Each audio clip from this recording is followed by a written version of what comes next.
Welcome to Showbiz Insights. This is day 3 of our journey in biblical meditation.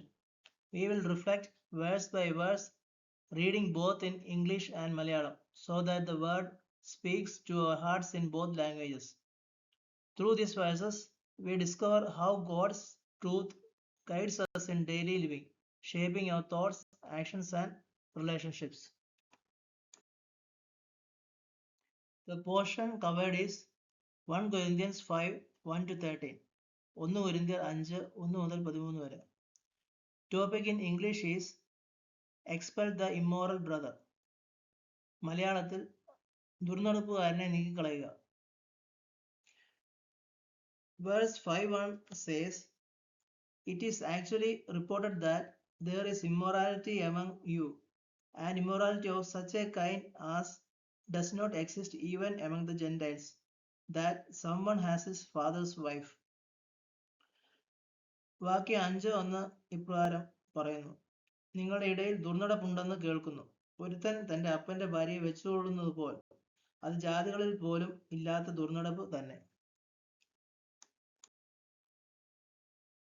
Second verse says like this, you have become arrogant and have not mourned instead, so that the one who had done this deed would be removed from your midst. രണ്ടാം വാക്യം ഇപ്രകാരം പറയുന്നു, എന്നിട്ടും നിങ്ങൾ ചേർത്തിരിക്കുന്നു, ഈ ദുഷ്കർമ്മം ചെയ്തവനെ നിങ്ങളുടെ ഇടയിൽ നിന്ന് നീക്കുവാൻ തക്കവണ്ണം നിങ്ങൾ ദുഃഖിച്ചിട്ടുമില്ല.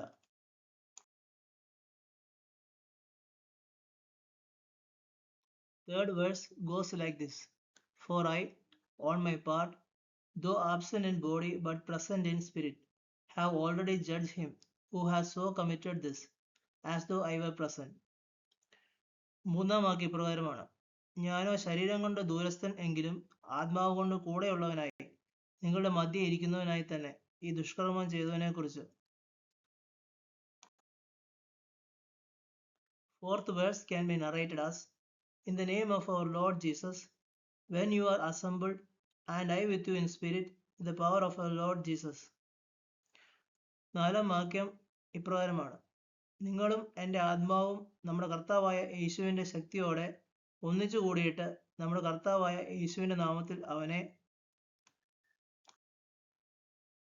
Fifth verse is like this, I have decided to deliver such a one to Satan for the destruction of his flesh, so that his spirit may be saved in the day of the Lord Jesus. അഞ്ചാം വാക്യത്തിൽ ആത്മാവ് കർത്താവായ യേശുവിൻ്റെ നാളിൽ രക്ഷിക്കപ്പെടേണ്ടതിന് ജഡസംഹാരത്തിനായി സാത്താൻ ഏൽപ്പിക്കണം എന്ന് വിധിച്ചിരിക്കുന്നു.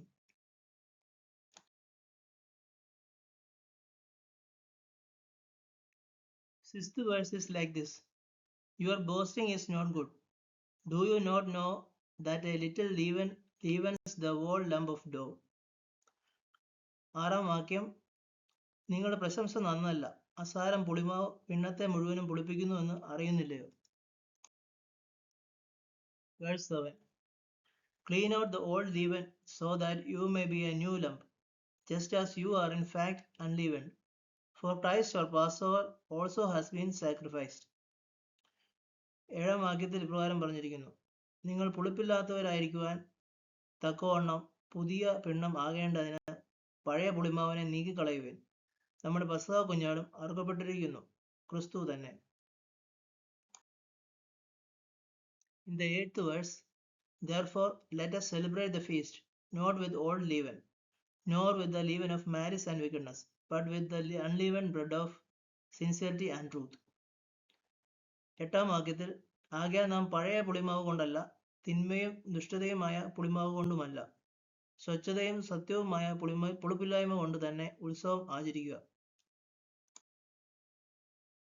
When coming to verse 9, I wrote you in my letter not to associate with immoral people. ഒമ്പതാം വാക്യം ഇപ്രകാരമാണ്, ദുർനടപ്പുകാരോട് സംസർഗം അരുത് എന്ന് ഞാൻ എൻ്റെ ലേഖനത്തിൽ നിങ്ങൾക്ക് എഴുതിയിട്ടുണ്ടല്ലോ.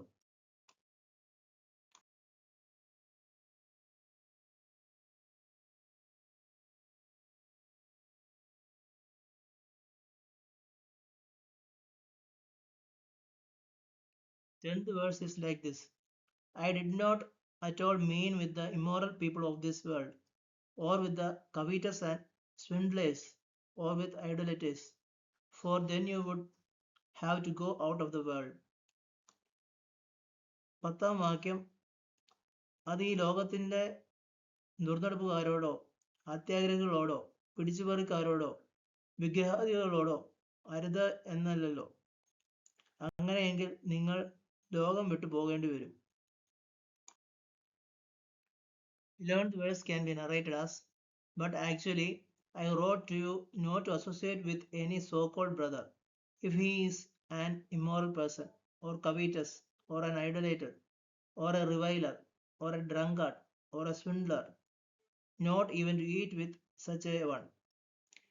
11-ാം വാക്യം, എന്നാൽ സഹോദരൻ എന്ന് പേർപ്പെട്ട ഒരുവൻ ദുർനടപ്പുകാരനോ അത്യാഗ്രഹിയോ വിഗ്രഹാരാധിയോ വാവിഷ്ഠാണക്കാരനോ മദ്യപനോ പിടിച്ചുപറിക്കാരനോ ആകുന്നു എങ്കിൽ അവനോട് സംസർഗം അരുത്. അങ്ങനെയുള്ളവനോട് കൂടെ ഭക്ഷണം കഴിക്കുക പോലും അരുത് എന്നത്രേ ഞാൻ നിങ്ങൾക്ക് എഴുതിയത്. 12th verse says, For what have I to do with judging outsiders? Do you not judge those who are within the church? 12-ാം വാക്യത്തിൽ, പുറത്തുള്ളവരെ വിധിക്കുവാൻ എനിക്ക് എന്ത് കാര്യം? നിങ്ങൾ അകത്തുള്ളവരെ അല്ലയോ വിധിക്കുന്നത്? പുറത്തുള്ളവരെ ദൈവം വിധിക്കുന്നു.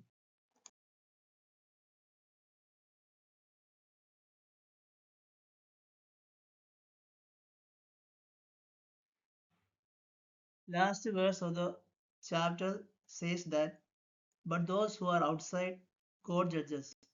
Remove the wicked man from among yourselves.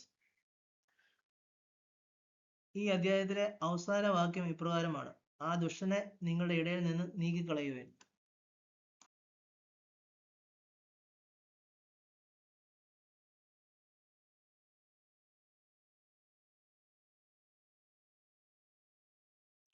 Let us conclude today's meditation with a song. The meaning of the song is, to cast out the great poison of sin and Satan's power, the Savior comes in righteousness. So, glory to Jesus, the one who died on the cross for us. The song goes like this. പാപത്തിൻ വൻവിഷത്തെ ഒഴിപ്പാൻ സാത്താൻ തന്നുടെ ബലമഴിപ്പാൻ രക്ഷകനീക്ഷിതിയിൽ വന്നാൻ. യേശുവിനു മഹത്വം, യേശുവിനു മഹത്വം, മഹത്വം, യേശുവിനു മഹത്വം.